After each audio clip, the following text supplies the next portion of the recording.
So see what is the comparison of motion in one dimension and motion in two dimensions. First, motion in one dimension. अगर एक body सिर्फ horizontally move करे like this, या एक body सिर्फ vertically move करे,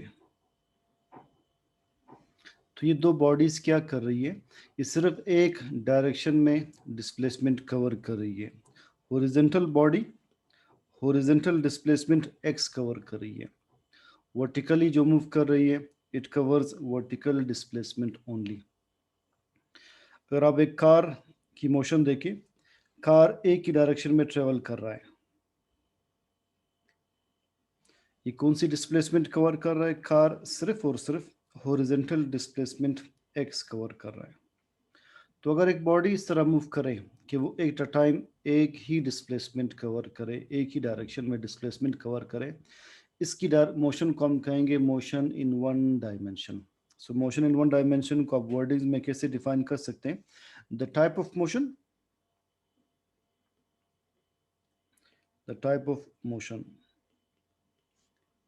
in which a body has one component of velocity.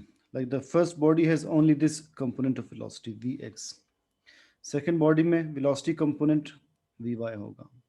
Car की velocity को आप vx से शो कर सकते हैं.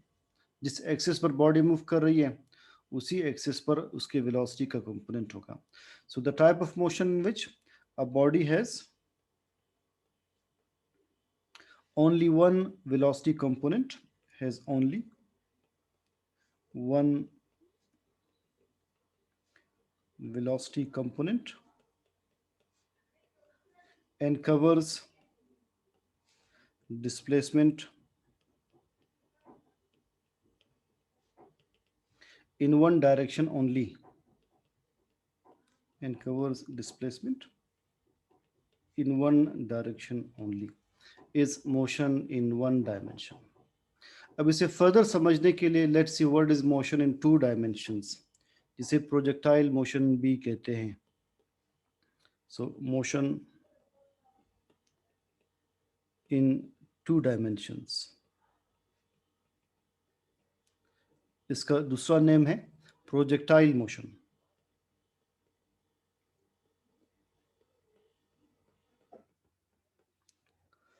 अगर एक बॉडी इस तरह मूव करें, लाइक एक बॉल आप किक कर ले, फुटबॉल या एक क्रिकेट बॉल आप हिट कर ले बैट से, तो बॉल जाकर एक ख़ास हाइट तक पहुंचेगा, उसके बाद आहिस्ता आहिस्ता नीचे आते हुए ग्राउंड को स्ट्राइक करता है. अब ये बॉडी जो है ये एट अ टाइम दो डिस्प्लेसमेंट्स कवर कर रही है. किस तरह दो डिस्प्लेसमेंट्स? एक डिस्प्लेसमेंट इसका हॉरिजेंटल है एक्स डायरेक्शन में, अगली डिस्प्लेसमेंट इसकी वर्टिकल है वाई डायरेक्शन में. तो लिहाजा इस बॉडी के मोशन को हम कहेंगे मोशन इन टू डायमेंशंस. तो वो केस कि जिसमें एक बॉडी हॉरिजेंटली और वर्टिकली दोनों डिस्प्लेसमेंट्स कवर करे. इस बॉडी के वेलोसिटी के दो कंपोनेंट्स हैं. सपोज इस पॉइंट पर इसकी वेलोसिटी ये है, इसकी वेलोसिटी के दो कंपोनेंट्स क्या होंगे? एक होगा v x is the horizontal component, it is v x. एक इसकी वेलोसिटी का कंपोनेंट होगा v y, it is v y. तो अगर एक बॉडी के वेलोसिटी के दो कंपोनेंट्स हो v x and v y, और वो at a time horizontal and vertical displacement cover करें, तो इसके मोशन को आप कहेंगे मोशन इन टू डायमेंशंस या प्रोजेक्टाइल मोशन. और इस बॉडी को हम कहेंगे प्रोजेक्टाइल, इसलिए कि ये बॉडी हॉरिजेंटल के साथ एक एंगल बनाकर मूव कर रही है. तो जो भी बॉडी हॉरिजेंटल के साथ एंगल बनाकर मूव करे उसे प्रोजेक्टाइल कहते हैं, चाहे वो रॉकेट आप फायर करें, फुटबॉल या क्रिकेट बॉल हो, या कोई भी बॉडी इस तरह से मूव करें. So motion in two dimension की डेफिनेशन क्या होगी? The type of motion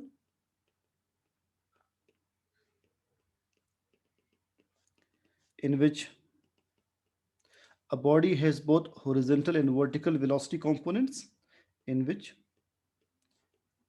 a body has both horizontal and vertical velocity components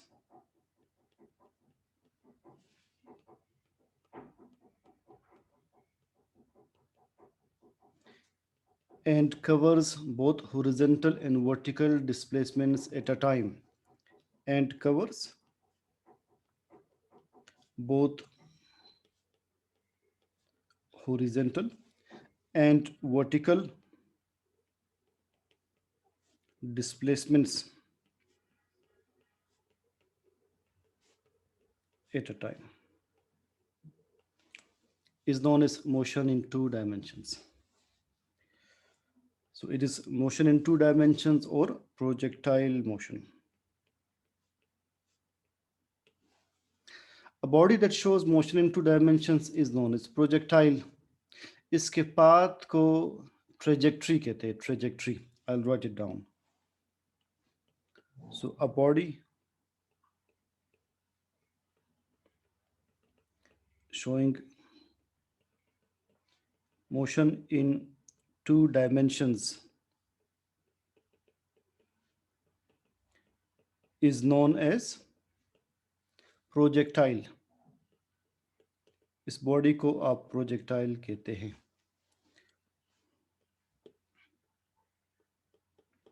Path of projectile is known as trajectory.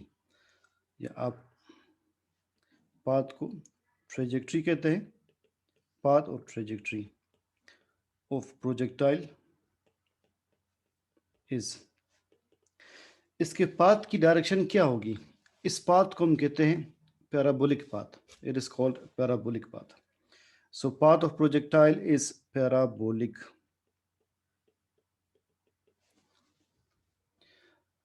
आप कोयटा से कराची जाए बाय रोड, ये एग्जांपल है मोशन इन वन डायमेंशन की. कोयटा से कराची जाते हैं बाय रोड, देखिए मोशन इन वन डायमेंशन. आप कोयटा से कराची जाए बाय एयर, तो जो एरोप्लेन होगा, ये एरोप्लेन मूव करेगा वर्टिकल डिस्प्लेसमेंट कवर करते हुए और हॉरिजॉन्टल डिस्प्लेसमेंट कवर करते हुए और जाकर कराची पर लैंड करेगा. तो एरोप्लेन की मोशन क्या होगी? It is motion in two dimensions. Motion in two dimension, इसलिए कि एरोप्लेन जो है हॉरिजॉन्टल डिस्प्लेसमेंट भी कवर कर रहा है, वर्टिकल डिस्प्लेसमेंट भी कवर कर रहा है. और जो गाड़ी कराची जा रही है वो वर्टिकल डिस्प्लेसमेंट तो कवर नहीं कर रही. तो बहुत ही सिंपल एग्जांपल हो गई. कार की motion, motion in one dimension. Aeroplane की motion, motion in two dimensions. So it is an aeroplane. It is car. Car की वन डायमेंशन मोशन है, वन डायमेंशनल मोशन. एरोप्लेन की टू डायमेंशनल मोशन है.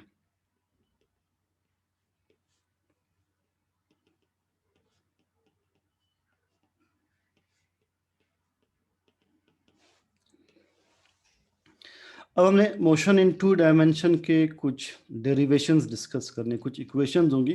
मैं उसमें कुछ steps लिखूंगा, आपने स्टेप्स याद नहीं करने. आपने बस फाइनली जो इक्वेशंस में स्क्वायर करूंगा, एक डब्बे के अंदर इंक्लोज करूंगा, आपने वही इक्वेशंस याद रखने हैं.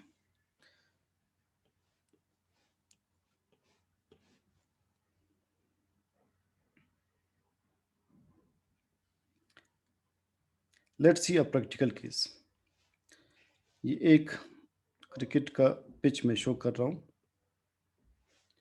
एक बैट्समैन यहाँ से बॉल हिट करके स्ट्राइक कर रहा है. ये बॉल जाकर मैक्सिमम हाइट तक जाता है. मैक्सिमम हाइट के बाद it returns to the ground. अब इसकी मोशन को डेफिनेटली आप मोशन इन टू डायमेंशन कहेंगे. हर पॉइंट पर इसके वेलोसिटी के दो कंपोनेंट्स हैं, कि वेलोसिटी के दो कंपोनेंट्स अभी हमने डिस्कस किए. कौन से कंपोनेंट्स हैं? एक है हॉरिजॉन्टल कंपोनेंट Vx, अगला है vertical component Vy.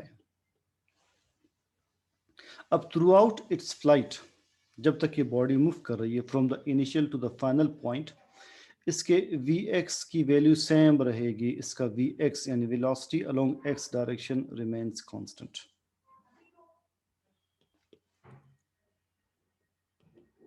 So along the way,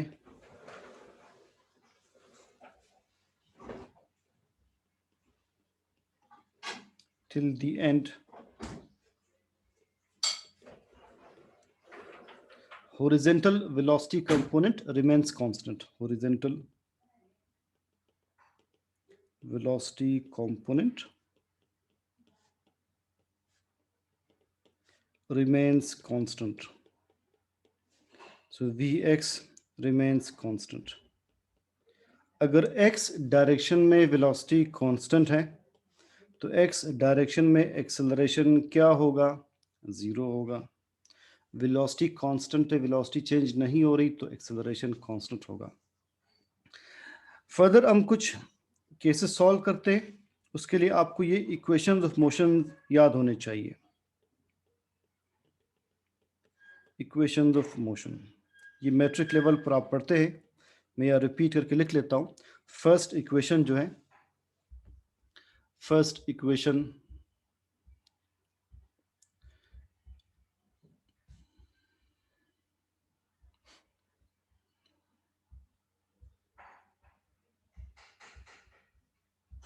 it is Vf upon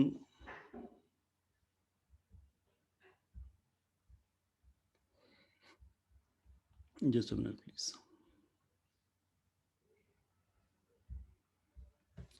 First equation of motion is Vf equal to Vi plus At. Vf means final velocity. Vi means initial velocity. A क्या है? A acceleration है, T is time.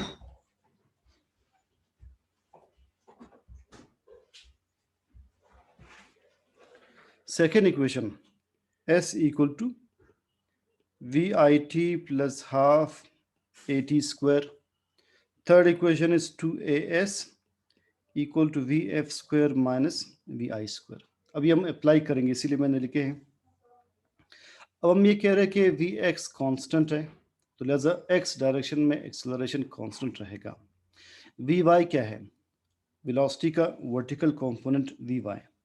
ऊपर जाते हुए चूंकि body against gravity जा रही है, Vy की वैल्यू कम होगी.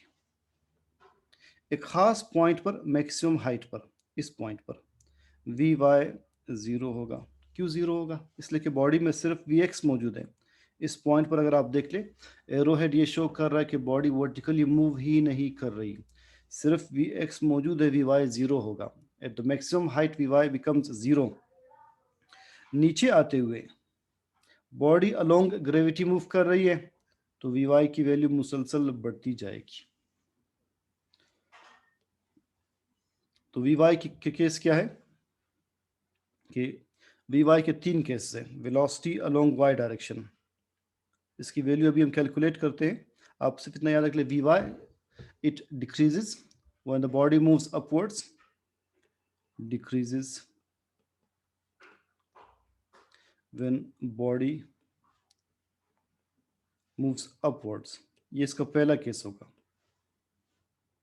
Number 2, becomes 0 at the maximum height.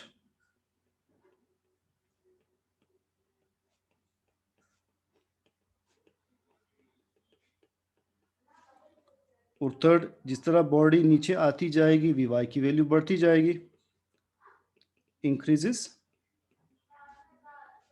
as body moves downwards. तो लिहाजा y डायरेक्शन में एक्सेलरेशन क्या होगा? y डायरेक्शन में एक्सेलरेशन जो है वो ऊपर जाते हुए -g होगा, नीचे आते हुए +g होगा. जब भी बॉडी अलोंग या अगेंस्ट ग्रेविटी मूव करती है, हम एक्सेलरेशन को g से शो करते हैं. ऊपर जाते हुए -g, नीचे आते हुए +g से शो करते हैं. ये आपको क्लियर है? तो अब तक के पॉइंट्स. एक बैट्समैन ने बॉल हिट किया जो मैक्सिमम हाइट पर पहुंचने के बाद बाउंड्री लाइन क्रॉस करके अगली तरफ ग्राउंड को स्ट्राइक कर रहा है। Throughout its flight, Vx velocity along x direction is constant. तो x डायरेक्शन में एक्सेलरेशन 0 होगा। Vy का केस क्या है कि ऊपर जाते हुए Vy कम होगा, मैक्सिमम हाइट पर Vy 0 होगा, नीचे आते हुए Vy की वैल्यू बढ़ती जाएगी और y डायरेक्शन में एक्सेलरेशन ऊपर जाते हुए -g, नीचे आते हुए +g। अब इनकी फर्दर हम इक्वेशंस डिस्कस करते हैं। Vx horizontal velocity component, horizontal velocity, जो मेन इक्वेशन है फर्स्ट इक्वेशन, वहां से आप इसे लिख सकते हैं। देखिए first equation Vf equal to Vi plus AT है, राइट। अब आप इसे अगर x डायरेक्शन में मेंशन करना चाहे तो कैसे मेंशन करेंगे?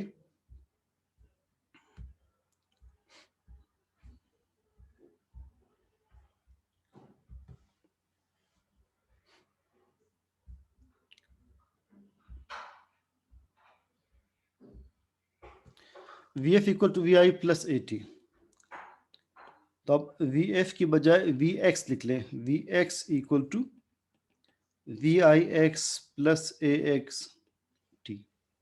आपने हर एक के साथ x लिखना है। Vf Vx बन जाएगा, Vi Vix बन जाएगा, A Ax बन जाएगा। T के साथ x या y क्यों नहीं लिख रहे हैं? इसलिए कि T स्केलर है।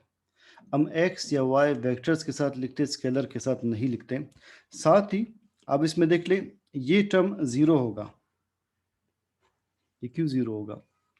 Ax अभी आपने डिस्कस किया 0 है, x डायरेक्शन में एक्सेलरेशन 0 है, तो ये पूरा टर्म 0 हो जाएगा। इक्वेशन क्या बन जाएगी? Vx equal to Vix, Vi cos theta के इक्वल है। Ax A cos theta, Bx B cos theta, हर जगह हम x के साथ cos थीटा ही लगाते हैं। ये हमने स्केलर वेक्टर के चैप्टर में डिस्कस किया है। अब वर्टिकल वेलोसिटी देखते हैं। ये इक्वेशंस इतने अहम नहीं है, मैं वैसे ही डिराइव कर लेता हूँ। Vertical velocity same equation Vf equal to Vi plus AT से लिख लेते हैं। Vf की बजाय आप लिखेंगे Vy, हर जगह आपने y से रिप्लेस करना है। Vi को Viy बना दें, प्लस AYT। अब इक्वेशन क्या बन जाएगी? Vy equal to Viy is Vi sine theta, Vi sine theta. ऊपर जाते हुए Ay की वैल्यू -g, ठीक, तो ये वर्टिकल वेलोसिटी बन जाएगी Vi sine theta -g। Ay आपने -g पुट की है। अब हॉरिजॉन्टल डिस्प्लेसमेंट और वर्टिकल डिस्प्लेसमेंट देखते हैं। हॉरिजॉन्टल डिस्प्लेसमेंट, इसे हम x से शो करते हैं। इस केस में हमने इक्वेशन ऑफ मोशन में जो 3 इक्वेशंस लिखे थे उसमें सेकंड इक्वेशन आपने अप्लाई करनी है। सेकंड इक्वेशन देखिए ये है, s equal to VIT plus half AT square. इसमें आपने s को लिखना है x से, s बन जाएगा x, VIX s बन जाएगा x, VIX t, हर एक के साथ बस x लिखते जाए एक्सेप्ट t, t स्केलर है उसके साथ x नहीं आएगा, AX t स्क्वायर। अब इसमें अगेन ये टर्म 0 बन जाएगा। ये टर्म 0 क्यों बनेगा? इसमें AX 0 है तो ये पूरा टर्म 0 बन जाएगा। लिहाजा x की वैल्यू क्या आ जाएगी? x is equal to VI cos theta t, VIX is VI cos theta t as it is आ जाएगा इसके साथ। तो आपने VI cos थीटा t याद रखना है। Vertical velocity displacement, vertical displacement, vertical displacement को हम y से शो करते हैं। अगेन आपने वही सेकेंड इक्वेशन अप्लाई करनी है, s equal to VIT plus half AT square. हमने यहाँ पर s को y से शो करना है, y equal to V I Y T बन जाएगा, V I Y T plus half A T square. अब याद रखिए, जब बैट्समैन बॉल हिट कर रहा है तो वो हॉरिजॉन्टल डायरेक्शन में हिट कर रहा है, यू वर्टिकली हिट नहीं कर रहा। तो वर्टिकल डायरेक्शन में वी आई वाई ज़ीरो होगा। आपने स्टेटमेंट याद रखनी, मैं लिख लेता हूँ कि initial velocity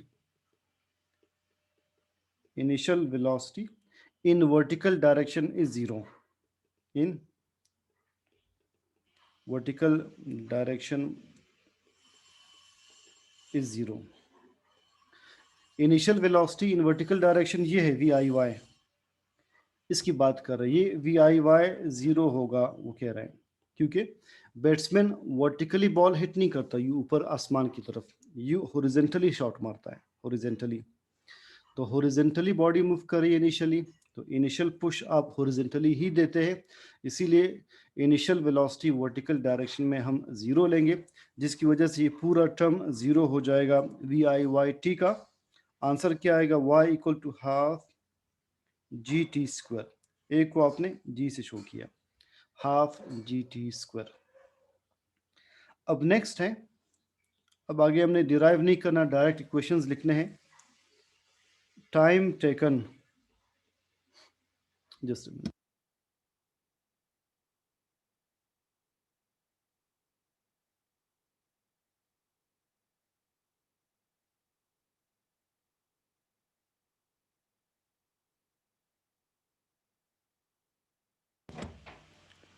so time taken to reach maximum height, maximum height तक पहुंचने के लिए कितना टाइम लगेगा।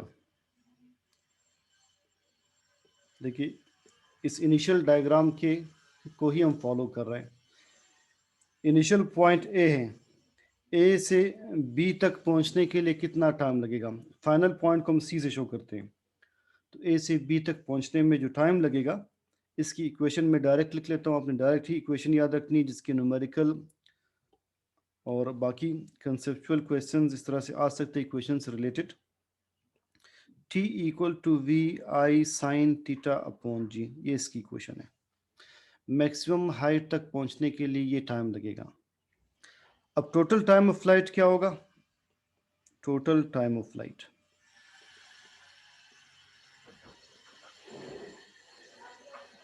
यानी ए से सी तक, वो था ए से बी तक total time of flight, initial point से फाइनल पॉइंट तक।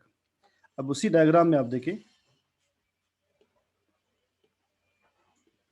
अगर ए से बी तक पहुंचने में 3 मिनट्स लग रहे हैं, तो ए से सी तक पहुंचने में 6 मिनट लगेंगे, डबल हो जाएगा वो टाइम। अगर मैक्सिमम हाइट तक पहुंचने में 3 मिनट लग रहा है, तो सी तक पहुंचने में हम उस टाइम को आइडियली डबल करके एज्यूम करते हैं। तो टोटल टाइम ऑफ फ्लाइट में एक तो आपने इस टाइम को कैपिटल टी से शो करना है, नंबर 2 जो इक्वेशन है इनिशियल, उसके साथ से आप 2 लगा लें, 2 लिखकर बाकी same equation V I sine theta upon g, it mean this time is twice the initial time. अब है मैक्सिमम हाइट रीच्ड,